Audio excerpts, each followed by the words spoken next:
Hi children, welcome to Math Rhythm. This is chapter 12, Factorization of Class 8 CBSE. நம்ம last வீடியோவில் exercise 12.2ல question number 1ல first 4 subdivision solve பண்ணியிருந்தோம் இல்லையா. இந்த வீடியோவில் நம்ம கொஷின் நம்பர் 1ல 5th-லேருந்து 8th சப்டிவிஷன் வரைக்கும் சால்வ் பண்ணலாம். ஸோ இதில் 5th ஒன் என்ன கொடுத்துருக்காங்க, 4x² - 8x + 4 கொடுத்துருக்காங்களா. இதில் 3 டேர்ம்ஸ் இருக்கு இல்லையா. ஃபர்ஸ்ட் டேர்மும் லாஸ்ட் டேர்மும் பர்ஃபெக்ட் ஸ்கொயராக இருக்கான்னு செக் பண்ணிக்கலாம்.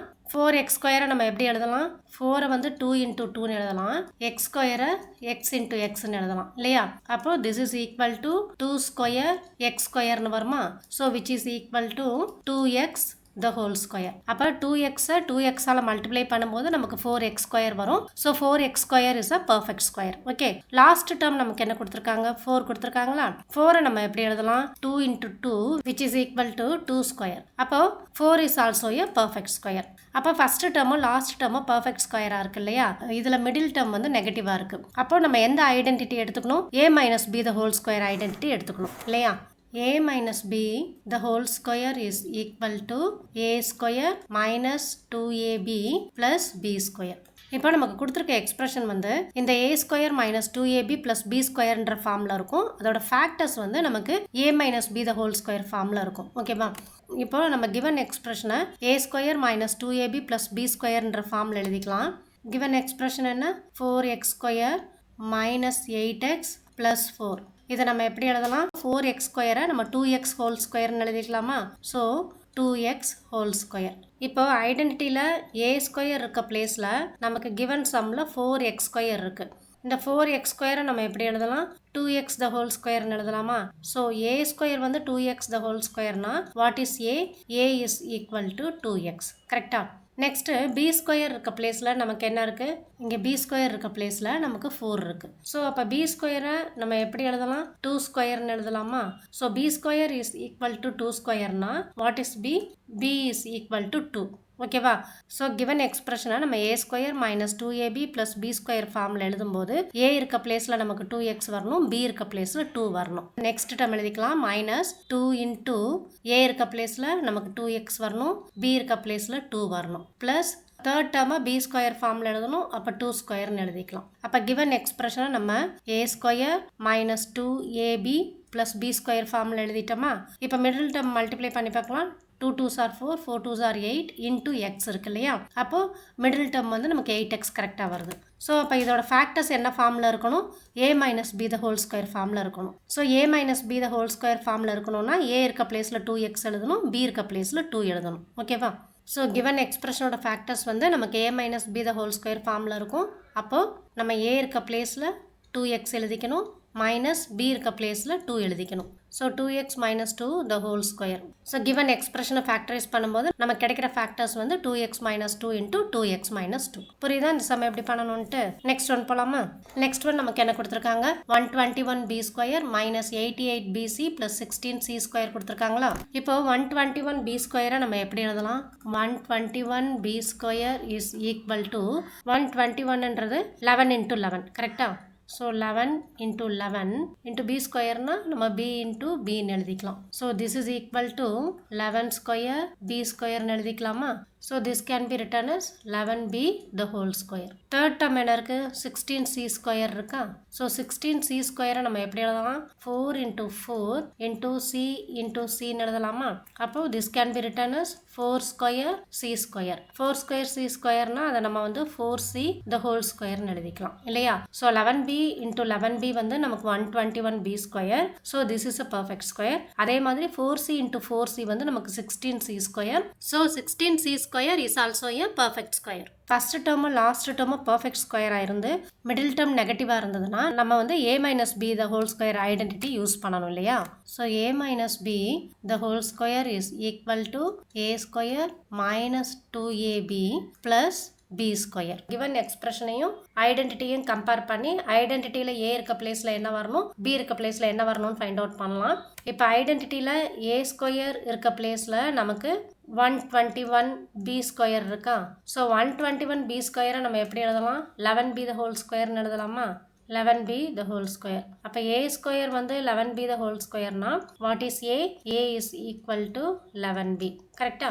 நெக்ஸ்ட் b ஸ்கொயர் இருக்க பிளேஸ்ல நமக்கு 16c ஸ்கொயர் இருக்கு இல்லையா? So b square is equal to 16c square. So 16c ஸ்கொயரை நம்ம எப்படி எழுதலாம்? 4c the whole ஸ்கொயர்னு எழுதலாம் இல்லையா? இங்கே எழுதியிருக்கோம் இல்லையா? b ஸ்கொயர் வந்து 4c the whole ஸ்கொயர்னா what is b? b is equal to 4c. So a இருக்க பிளேஸில் நம்ம 11b எழுதணும், b இருக்க பிளேஸில் 4c எழுதணும். ஸோ நமக்கு given sum என்ன? 121b square minus 88bc plus 16c square இருக்கு இல்லையா? ஸோ 121b ஸ்கொயரை நம்ம எப்படி எழுதிக்கலாம்? 11b the whole square. So a square ஃபார்மில் நம்ம எழுதிட்டோமா? மைனஸ் மிடில் டேர்மை 2ab ஃபார்மில் எழுதணும் இல்லையா? அப்போ 2 இன்டூ a இருக்க பிளேஸில் நமக்கு 11b வரணும், இன்டூ b இருக்க பிளேஸில் நமக்கு 4c வரணும். So into 4c plus third டேர்மை நம்ம பி ஸ்கொயர் ஃபார்மில் எழுதணும். ஸோ பி ஸ்கொயர் ஃபார்மில் எழுதணும்னா நம்ம 16c ஸ்கொயரை 4c the whole ஸ்கொயர்னு எழுதிக்கலாம். கரெக்டா? இப்போ a square minus 2ab plus b square ஃபார்மில் எழுதிட்டோமா? இப்போ மிடில் டேர்மை மல்டிப்ளை பண்ணி பார்க்கலாம். 2 into 11 22, 22 into 4 88 into b into c இல்லையா? அப்போ 88bc நமக்கு வருதா? கரெக்டா? ஓகே. ஸோ இந்த எக்ஸ்பிரஷனோட ஃபேக்டர்ஸ் நமக்கு எந்த ஃபார்மில் இருக்கும்? a minus b the whole square ஃபார்மில் இருக்கும் இல்லையா? அப்போ a இருக்க பிளேஸில் 11b எழுதணுமா? மைனஸ் b இருக்க பிளேஸில் 4c. So 11b minus 4c the whole square தான் நமக்கு given எக்ஸ்பிரஷனோட factors. That is 11b minus 4c into 11b minus 4c. புரியுதா இந்த சம் எப்படி பண்ணணும்ன்ட்டு? நெக்ஸ்ட் சம் போகலாமா? இப்போ 7th சம் என்ன கொடுத்துருக்காங்கன்னு பார்க்கலாம். l plus m the whole square minus 4lm கொடுத்துருக்காங்க. இங்கே ஹிண்ட் நமக்கு என்ன கொடுத்துருக்காங்க? expand l plus m the whole square firstன்னு கொடுத்துருக்காங்க. ஸோ ஃபர்ஸ்ட் நம்ம இந்த l plus m the whole square இருக்கு இல்லையா? இதை எக்ஸ்பேண்ட் பண்ணிக்கலாம். இப்போ a plus b the whole squareனா அதை எப்படி எக்ஸ்பேண்ட் பண்ணுவோம்? a square plus 2ab plus b ஸ்கொயர்னு எழுதுவோமா? அதே மாதிரி l plus m the whole square l square plus 2lm plus m ஸ்கொயர்னு எழுதிக்கலாமா? தென் மைனஸ் 4lm. இப்போ இதை சிம்பிளிஃபை பண்ணிக்கலாம். இங்கே ப்ளஸ் 2lm இருக்கு, இங்கே மைனஸ் 4lm இருக்கு. அப்போ ப்ளஸ் 2lm மைனஸ் 4lmனா we will get minus 2lm.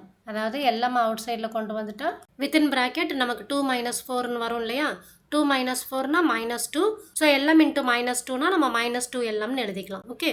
So this expression can be written as l square plus 2lmஐயும் minus 4lmஐயும் simplify பண்ணால் நமக்கு minus 2lm வருதா? அதை எழுதிக்கலாம். minus 2lm plus m square இந்த term. இப்போ நமக்கு என்ன ஃபார்மில் கிடச்சிருக்கு? l square minus 2lm plus m squareன்னு கிடச்சிருக்கா? அப்போ இது வந்து a square minus 2ab plus b square ஃபார்மில் இருக்கா? a minus b the whole squareனா a square minus 2ab plus b square இல்லையா? அப்போ நம்ம இங்கே எழுதியிருக்க எக்ஸ்பிரஷன் வந்து இந்த a square minus 2ab plus b square ஃபார்மில் இருக்கா? a இருக்க பிளேஸில் l இருக்கு, b இருக்க பிளேஸில் m இருக்கு. கரெக்டா? a square minus 2ab plus b squareனா அதோட ஃபேக்டர்ஸ் வந்து a minus b the whole square. அப்போ l square minus 2lm plus m squareோட ஃபேக்டர்ஸ் வந்து l minus m the whole squareன்னு எழுதலாம் இல்லையா? புரியுதா? ஸோ இந்த கிவன் எக்ஸ்பிரஷனை ஃபேக்டரைஸ் பண்ணால் we are getting l minus m the whole square. First நம்ம இந்த l plus m the whole square வந்து a plus b the whole square identity வச்சு எக்ஸ்பேண்ட் பண்ணிடணும். அதுக்கப்புறம் இந்த ப்ளஸ் 2lmஐயும் மைனஸ் 4lmஐயும் ஆட் பண்ணால் we will get minus 2lm. So இந்த l square minus 2lm plus m ஸ்கொயர்ன்றது இந்த a square minus 2ab plus b square ஃபார்மில் இருக்கா? ஸோ ஒரு எக்ஸ்பிரஷன் வந்து நமக்கு a square minus 2ab plus b ஸ்கொயர்ன்ற ஃபார்மில் இருந்தால் அதோட ஃபேக்டர்ஸ் வந்து a minus b the whole square ஃபார்மில் இருக்கும். அப்போது இந்த எக்ஸ்பிரஷனோட ஃபேக்டர்ஸ் வந்து நம்ம எப்படி எழுதணும்? l minus m the whole ஸ்கொயர்னு எழுதணும். புரியுதா இந்த சம் எப்படி பண்ணணும்ன்ட்டு? நெக்ஸ்ட் ஒன் போலாமா? நெக்ஸ்ட் ஒன் வந்து a power 4 plus 2a square b square plus b power 4னு கொடுத்துருக்காங்க. ஸோ a பவர் 4 நம்ம எப்படி எழுதலாம்? This is equal to a square into a square இல்லையா? a ஸ்கொயரை a ஸ்கொயரால் மல்டிப்ளை பண்ணும்போது we will get a power 4. So this can be written as a square the whole square. Next last term என்ன இருக்கு? b power 4 இருக்கா? So b power 4 நம்ம எப்படி எழுதலாம்? b square into b square எழுதலாமா? So this is equal to b square the whole square. ஓகேவா?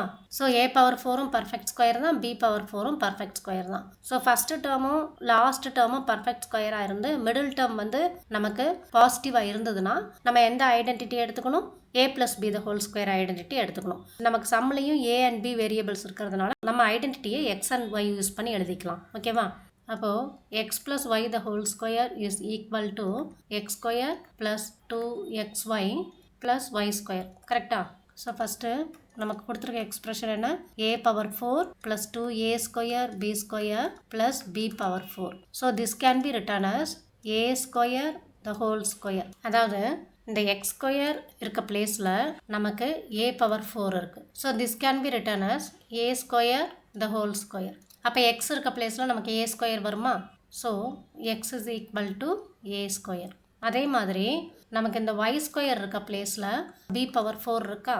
So y square is equal to b power 4 which is equal to b square the whole square. ஓகேவா? y square வந்து b square the whole ஸ்கொயர்னா what is y? y is equal to b square. So நம்ம x இருக்க பிளேஸில் a square எழுதணும், y இருக்க பிளேஸில் b square எழுதணும். ஓகேவா? ப்ளஸ் மிடில் டேர்மை நம்ம என்ன ஃபார்மில் எழுதணும்? 2xy ஃபார்மில் எழுதணுமா? ஸோ 2 இன்ட்டு எக்ஸ் இருக்க பிளேஸில் நம்ம a ஸ்கொயர் எழுதணும், இன்ட்டு y இருக்க பிளேஸில் b ஸ்கொயர் எழுதணும் இல்லையா? ப்ளஸ் தேர்ட் டேர்ம் வந்து நம்ம y ஸ்கொயர் ஃபார்மில் எழுதணும். அப்போ b power 4 can be written as b square the whole square. So நம்ம கிவன் எக்ஸ்பிரஷனை x square plus 2xy plus y ஸ்கொயர்ன்ற ஃபார்மில் எழுதிட்டோமா? அதாவது எக்ஸ் இருக்க பிளேஸில் a ஸ்கொயர் இருக்குது, y இருக்க பிளேஸில் b ஸ்கொயர் இருக்குது. ஓகே. ஸோ ஒரு எக்ஸ்பிரஷன் வந்து x square plus 2xy plus y square ஃபார்மில் இருந்தால் அதோட ஃபேக்டர்ஸ் எந்த ஃபார்மில் இருக்கும்? X plus y the whole square ஃபார்மில் இருக்கும் இல்லையா? So x plus y the whole square ஃபார்மில் நம்ம எழுதணும்னா எக்ஸ் இருக்க பிளேஸில் நம்ம a ஸ்கொயர் எழுதணும், ப்ளஸ் y இருக்க பிளேஸில் b ஸ்கொயர் எழுதணும். ஓகேவா? So a square plus b square the whole square. This is the answer. So இந்த கிவன் எக்ஸ்பிரஷனோட ஃபேக்டர்ஸ் வந்து a square plus b square the whole square, அதாவது a square plus b square into a square plus b square. புரியுதா?